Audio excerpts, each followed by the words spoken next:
নমস্কার, আমার নাম রাহুল ভট্টাচার্য। আমি প্রতাপগড় বিধানসভার একজন সাধারণ ভোটার।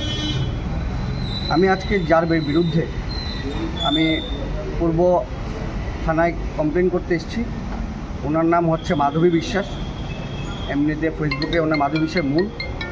উনি বাড়ি বিদ্যাসাগরের দিকে, প্রতাপগড়ের বিদ্যাসাগরের দিকে। উনি আমাদের দেশের প্রধানমন্ত্রী, প্রধান সেবক, যাকে সারা ভারতবর্ষ যিনি জনপ্রিয়তায় আছেন, যা ভারতবর্ষের মানুষের জন্য দিনরাত পরিশ্রম করছেন এবং আমাদের রাজ্যের 2018 পর থেকে যে উন্নয়ন চলছে, যার নেতৃত্বে উন্নয়ন হচ্ছে, এই প্রধানমন্ত্রীজি মাতা এবং আমাদের 51 শক্তিপীঠ মাতা ত্রিপুরেশ্বরী মন্দির, মাতা ত্রিপুরেশ্বরী মন্দিরকে নিয়ে, দেশের প্রধানমন্ত্রীকে নিয়ে এবং তার সঙ্গে আমাদের আগরতলা পৌর নিগমের মাননীয় মেয়র সাহেবকে নিয়ে এই মহিলা মাধবী বিশ্বাস নামে মহিলা উনি কুরুচিকর মন্তব্য করেছেন। উনি বাজে বাজে করছেন। ইভেন কি ওনার সোশ্যাল মিডিয়া সাইটে গেলে দেখা যায় যে উনি সোশ্যাল মিডিয়াতে সমাজের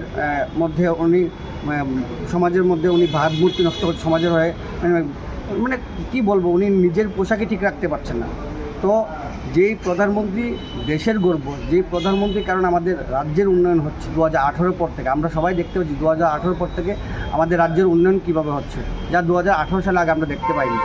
তো যে 2018 সালের পর থেকে ভারতীয় জনতা পার্টি সরকার আসার পর থেকে এই রাজ্যে উন্নয়ন চলছে। স্কুল কলেজ বলুন, শিক্ষা প্রতিষ্ঠান বলুন, স্বাস্থ্যের দিক দিয়ে বলুন, রাস্তার দিক দিয়ে বলুন, সব দিকে উন্নয়ন হচ্ছে। এমনকি আমাদের মাতা ত্রিপুরেশ্বরী মন্দিরকেও নতুনভাবে সাজিয়ে তোলা হয়েছে, অনেক প্রচুর টাকা ইয়ে করে। তো এত কিছু হচ্ছে আমাদের দেশে। আর আমাদের জাতি জনজাতির এই মিলনস্থল হচ্ছে মাতা ত্রিপুরেশ্বরীর 51 পীঠের এই মন্দির। এই মাকে নিয়ে পর্যন্ত এই কুরুচিকর মন্তব্য, দেশের প্রধানমন্ত্রীকে নিয়ে কুরুচিকর মন্তব্য।